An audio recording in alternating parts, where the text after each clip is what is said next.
Assalamualaikum warahmatullahi wabarakatuh. Waalaikumsalam warahmatullahi wabarakatuh.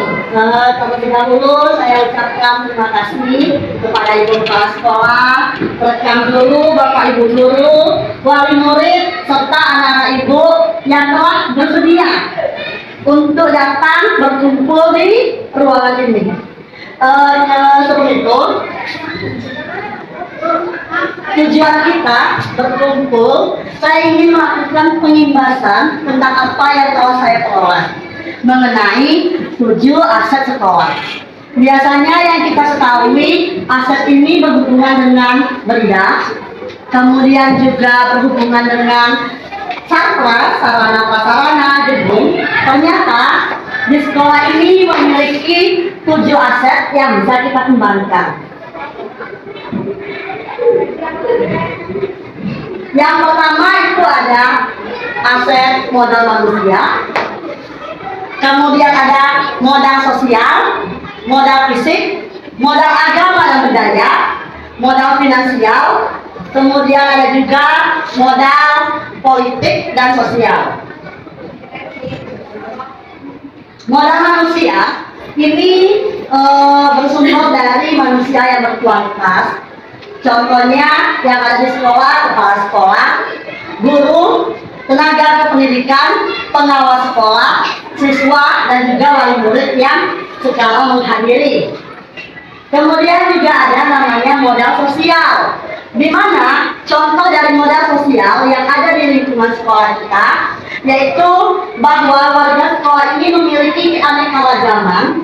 Kemudian juga ada namanya komunitas, baik itu KKJ sekolah maupun KKJ antar sekolah. Kemudian kelompok ekstrakurikuler yang ada di sekolah, misalnya pramuka dan lain-lain. Kemudian ada lagi modal agama dan budaya, di mana di sini kita ketahui bahwa anak kita ini memiliki latar belakang yang heterogen. Ada kegiatan bergotong royong, kemudian memperingati hari besar Islam, ada juga halwa yang kita lakukan, kemudian upacara hari kemerdekaan. Ini merupakan modal agama dan kebudayaan yang kita miliki. Kemudian ada lagi namanya modal politik, di mana di modal politik ini kita bernaung di undang-undang nomor 20, kemudian peraturan sekolah, status sekolah negeri, kemudian juga di sekitar kita memiliki sekolah, kemudian juga kerjasama dengan puskesmas yang sering kita lakukan, kemudian di sekitar sekolah kita juga ada dan di bank, itu juga bisa kita lakukan kerjasamanya. Kemudian juga ada kantor kelurahan dan kecamatan. Selanjutnya modal fisik. Nah inilah yang sering kita lihat, kayak caplas, gedung, ruangan yang ada, kemudian listrik yang memadai, dan juga jaringan wifi, baik itu lapangan sekolah, parkir, dan lain-lain. Kemudian modal lingkungan alam. Nah di lingkungan alam kebetulan kita, sekolah kita di tengah kota itu ada jembatan Gentalah untuk pendidikan, sarana kita selain untuk untuk rekreasi juga bisa untuk edukasi. Kemudian kita juga dekat dengan museum, juga dekat dengan pasar tradisional, dan juga dengan perhotelan. Itu bisa dimanfaatkan untuk edukasi dan rekreasi. Kemudian ada modal finansial. Nah inilah ada dana bos, dana kantin, kemudian gaji pegawai. Di sini gaji pegawai maksudnya kita sebagai guru kan memiliki gaji nih. Nah gaji kita ini kadang kita bisa kalau di sekolah kita untuk sumbangan musola sering kita lakukan seperti berinfak atau bersedekah. Kemudian juga ada swadaya dari wali murid atau sumbangan dari wali murid. Nah itulah 7 modal yang dapat saya sampaikan yang ada di lingkungan sekolah kita.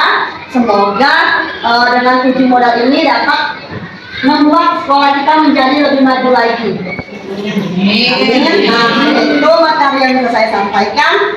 Saya akhiri dengan wassalamualaikum warahmatullahi wabarakatuh. Waalaikumsalam warahmatullahi wabarakatuh. Dia Ibu Kepala Sekolah. Ini Bu, berbicara masalah aset. bicara masalah aset, jadi ada yang tujuh aset dan ada yang bisa dipertahankan. Pertama itu aset manusia, modal manusia, politik, sosial, modal fisik, modal lingkungan, dan modal finansial. Modal manusia tadi ibu katakan kepala sekolah. Ya Bu. Kepala sekolah adalah sebagai aset, termasuk guru. Kata aset itu sendiri apa? Pemahaman aset itu. Sebelumnya atas pertanyaan dari Bu Ambo, kepala sekolah kami yang luar biasa. 7 aset sekolah. Aset di sini ini merupakan sumber kekayaan. Kita ada 2 aset bergerak dan aset tidak bergerak.